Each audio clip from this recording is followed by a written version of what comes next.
guys and gals, Nary here from Drake Wing Gaming, and some of you may on Twitter, the Gaming Drag. Today I'm coming back at you with a new Let's Play series called, I think it's called Cienie. Yeah, so oh, it's changing color. Okay, cool. So this is basically, from what I have read, a Polish furry detective visual novel. So I'm very interested in this. Oh, so it says like a sign that's illuminating him. That's really cool. Ah, this is really well done. That's really creepy. I love that. But yeah, y'all, I'm very interested in to see what this game is all about. Love the art style. Very realistic. Anyway, let's go ahead and jump right back in, shall we? Alarm chain, you are up, and let's go. What the hell am I doing load for? A classic detective investigation about a deceitful stay-at-home husband who's been cheating on his poor, hard-working wife has finally reached its conclusion. We've caught him red-handed thanks to Tom's help. Alas, I can't say it was a pleasant case to work on, but it's one of those small, doable cases that we both need at the moment to boost our spirits. It was a good idea to assign Tom to take these pictures. That kid has a knack for getting himself into deep waters, so I might as well channel that into something productive. Still, given what's been happening in this town recently, it's becoming a risky job for him. I pull out the keys from my pocket, sliding it into the door's keyhole and into my office. The office's light's still on. Tom? The office looks tidier than usual. Perhaps Tom cleaned it up. Still, whenever he cleans up, he tends to leave office items in very odd places. I head down to the bedroom connected to the office. The door is slightly ajar. I wouldn't be surprised if he had stayed here overnight again. Well, it's not much of a bedroom, per se. There are only some really old wooden shelves and a trusty couch where I usually sleep. I take off my jacket and toss it onto the couch. The room is in a perpetual mess, but that's fine, because I've made a mental map of where everything is supposed to be. For instance, these files that Tom was tasked with sorting out today. Even at a quick glance, I can tell the most recent ones are missing. Oh no. Tom has been spending a lot of time poring over those. Maybe they're in the office. Sitting down behind the desk, I look through the pile to make sure the files aren't there. God, this art is so good! As I turn on the radio, it crackles a little before picking up transmissions of a news broadcast. I take out the last cigarette from my breast pocket. I'll need to remember to buy more. Or I should quit smoking. Cheaper option. The police are still dealing with complaints over the botched investigations of the missing individuals in Sipnio. In Sipnio. The radio blares the voice of one of the townspeople being interviewed. It's been almost 3 years and we still know nothing! How long must the victims' families put up with the cops' incompetence? With a deep sigh, I turn off the radio. Police losing the trust of the people isn't uncommon anymore. Most officers fail at handling even the most routine tasks and often put people in danger. I run my fingers through the files in the drawer. The case file isn't here. So you know.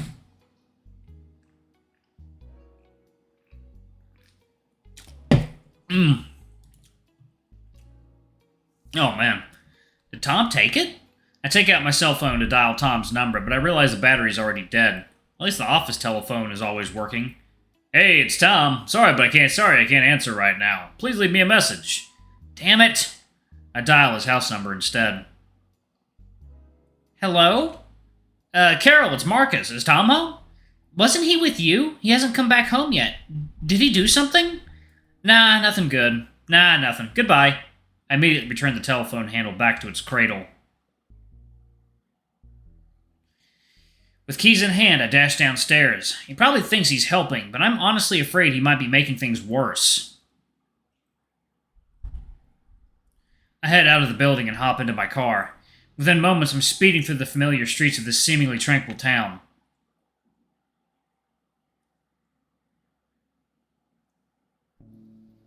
My boots are now drenched with the streets full of deep puddles in this rain, but I'm not going to budge. I keep peeking over the corner of the wall, waiting. The bull's in there. Trying to reassure myself as all I can do now is wait.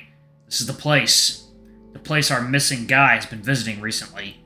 He had been missing for a month, according to the file. Eventually, he came back and started acting strange, his mother told Marcus, only to then disappear again. It's been 4 days since then, and this is the place he goes to every night. The gas station manager stated that Camille often just stands outside, almost as if waiting for someone. Marcus got footage from the manager. After seeing it, the client confirmed it was her son. The real question is, of all the disappearance cases, why is he the only one that came back? I mean, if someone wanted to vanish, they wouldn't be strolling around so nonchalantly. But did he want to vanish? Uncertainties fill my mind. I need to stay focused. With a deep sigh, I try to quell my impatience. This persistent rain is wearing me down. Tempting as it is to check the time on my phone, I know it'll only heighten my frustration. My frigid and damp paws struggle to even hold the camera properly, and it almost slips out of them. Ah, damn it!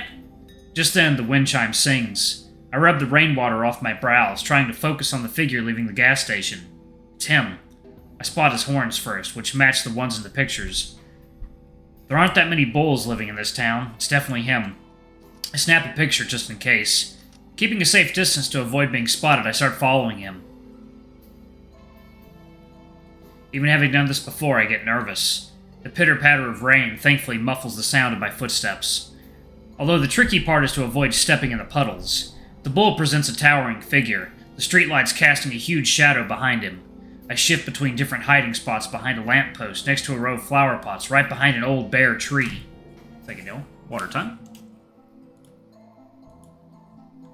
Alright, guys and gals, and we are back. Okay. At this rate, I'm pretty much invisible. It's fun to think so, at least. At last, we arrive at a long stretch of road. As the bull stops, I dash into a nearby alleyway. But he starts walking again, only to stop a couple blocks down the street once more. And then again. Each time it seems like he has reached his destination. He instead lingers near some house before moving on. It's odd behavior for sure. Maybe this is what his mother meant. Or is he on to me? He seems to thoroughly examine each place, but for what purpose? Marcus was told that the bull doesn't have many acquaintances in the town, or at least not ones he still keeps in touch with. Without knowing for sure, however, it could be reasonable to assume the houses might belong to those old acquaintances. It's definitely a lead worth checking. I will have to run by the addresses later. Ensuring both the bull and the building are captured in the frame, I discreetly snap photos from different angles. Then I back off into one of the alleyways just as it appears that he is heading towards the bus stop. There's only one bus passing through here at this hour, with its final stop in a nearby town. Is that where the bull is staying? I checked my phone for the time. 22:36. If I remember the schedule right, the bus should be here soon. Before I can get any more shots, a familiar-looking car gently cruises from the opposite side of the road, accompanied by a droning noise. The driver slowly rolls down his window, revealing the German Shepherd's disgruntled stare as I hide my camera. Get in. I simply smiled back at him. Oh, so this is the main character, right. Get in. Oops, busted. I hurriedly approached Marcus's car, but not before taking a quick glance at the bus stop. The guy is already gone. With the bus already there, I'm unsure if the bull did get on it. Either way, that bus is now speeding off to its next stop.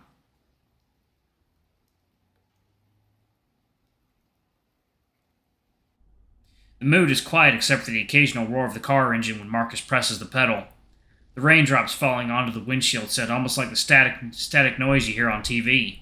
Marcus takes his sweet time before finally saying something with an exasperated sigh. I thought you were supposed to be working together. Here. Not having anything to say to that, I give him another awkward smile. We discussed this already. I'm your boss. I doubt I can weasel myself out of this one. Hey, I'm sorry, alright? And just because I also happen to be your friend, that doesn't give you a pass to take my stuff without asking. Being fired right now wouldn't really surprise me. I know, you're right. To be honest, I was expecting some excuses. I can still come up with some. No need. Second meal, water time.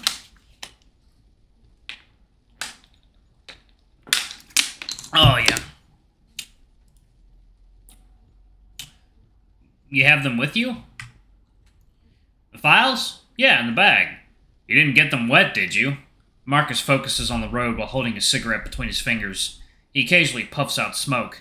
Nope, they're in a plastic cover. Alright, you can drop them on the back seat.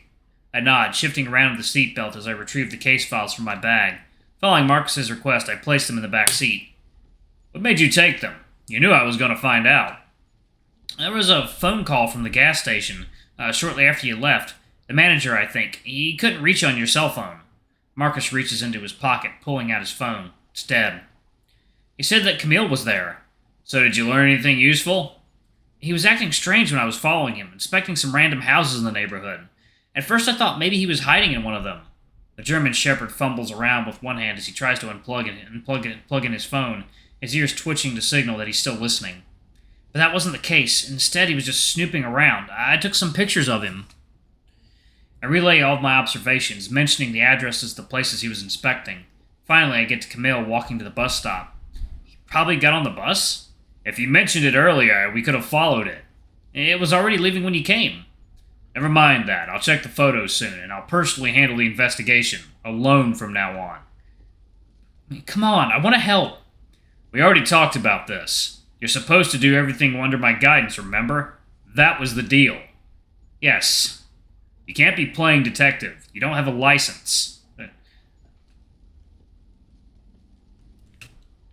You don't have a license. As someone who studied law, you should know you could get a fine or jail up to 2 years. I sighed, looking out the window. Can't see much in this heavy rain. As annoying as it is, he's right. Then you know I'm not doing this on purpose. You did good out there. Reckless, but good. Thanks. I rest my head against the window. But punishments must be handed out. You're gonna sort files in the back room. I couldn't even get through one of the shelves. Ha! As much as I'd love to do that, unfortunately tomorrow is my shift at the shop. Didn't I send you my work schedule? Marcus points at his charging phone. You probably did. Can't say I've looked at it yet. I guess you'll get a little break, but the files aren't going anywhere unless you're planning on taking them again. His lips curve into a cheeky smile, his tail thumping on the seat. He sure is happy with himself. Har har, I get it. So, how did you find me? Well, you took a specific file, and that was the last case I mentioned to you, and then, I just drove you around town until I spotted you. Oh? Why? I expected trouble. Luckily it didn't come to that. Will you tell the cops about Camille? No, since this guy didn't really disappear, I doubt they'll get involved. I see. He's not wrong. The cops barely involve themselves in anything there, with the constant excuse that they're spread too thin. They were on high alert after the first few disappearances, but those cases went cold too. Hey, cheer up, bud. We'll figure it out. Marcus pats me on the back. It takes him a moment to realize how soaked my fur is before he takes off his paw and wipes it on his trousers. I let out a chuckle as he tries to recover from that silly blooper. Alright, let's get you home quick. You're soaking wet. Last thing I want is for my car to smell like a wet cat. Oh yeah, as if wet dogs smell any better.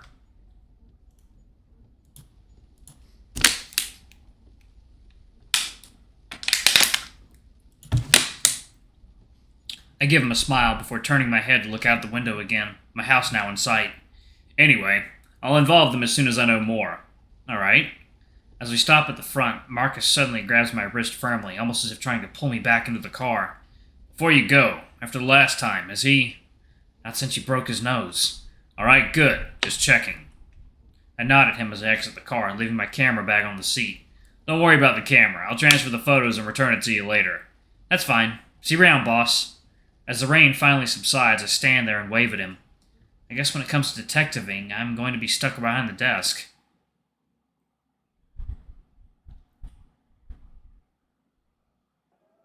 As I step inside, a familiar scent greets me, but it's not exactly a fragrance I long for. The air is thick with the putrid stench of alcohol hanging heavily in every corner of the house. I lock the front door. The TV is still on, broadcasting a live football match. It's the World Cup qualifier, Poland versus Kazakhstan. I briefly wonder who will win, but I'm not about to stay to find out. Dad, an oversized and lethargic old cat, is passed out on the couch in front of the TV. I reach out and switch it off, silencing the constant stream of noise that serves as a backdrop to our lives. An empty can of beer and a half-empty bottle of vodka lie on the table next to him. There are at least 3 more cans on the floor. This isn't the first time I've seen him like this. Won't be the last either. I simply ignore the mess and head upstairs. With each step I take on the creaky wooden stairs, I'm conscious of the need to tread lightly so as to not disturb the slumbering beast downstairs. As I enter my room and flip the light switch, a sense of relief washes over me. Interesting. Those are some very interesting posters, aren't they? Finally home.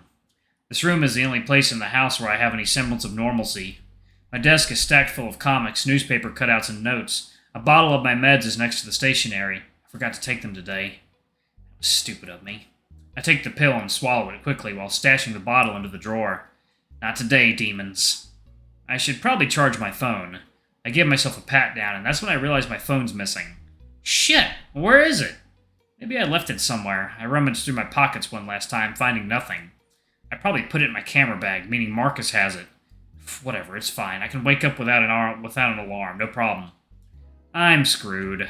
I take off my wet clothes and hang them on the radiator, then put on the briefs and t-shirt to sleep in.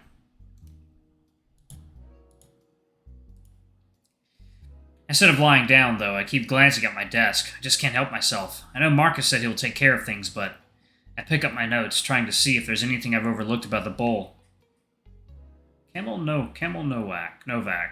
Nationality Polish, species bull, white horns, gold rings, black hair, bluish gray fur, purple eyes, last seen Creek and Pines gas station.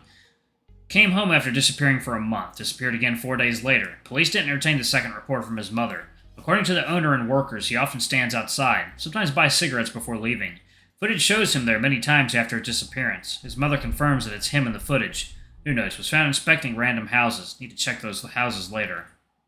Camille's mother told Marcus that they were really close, and that he was unhappy, but he always talked about it with her. He struggled to find a job, and it weighed on him. His mother supported him regardless. Camille started leaving the house at weird hours, coming back the next day or really late at night. Then she received a phone call. He said, "I'm sorry," following which he disappeared. Now, a month later, he's back, waiting for someone or something at that gas station, and inspecting some houses. Definitely sounds like he got mixed up in something shady. Maybe he was or is associated with some dangerous group of people. Alright, y'all, I'm actually going to pause it right there. Thank y'all so much for watching. Don't forget to like, comment, subscribe, ring that notification bell, and check out our Patreon if you can. It always helps. Before I go, I'm going to give a quick shout out to our lovely bronze tier patrons. Thank y'all for all you do for the channel. We greatly appreciate your support. Thank you to our silver tier patron, Cade Silverman. Thank you for going a bit above and beyond. It's greatly appreciated. Thank you to our gold tier patron, Trasm Guy. You're awesome. We love you. Thank you for subbing to Ultimate Tier. Anyway, if y'all want to get your names in the credits, get access to all of our Not Safe for Work contents as little as $5. Alrighty, I love you all, and I'll see y'all in the next video. Bye-bye!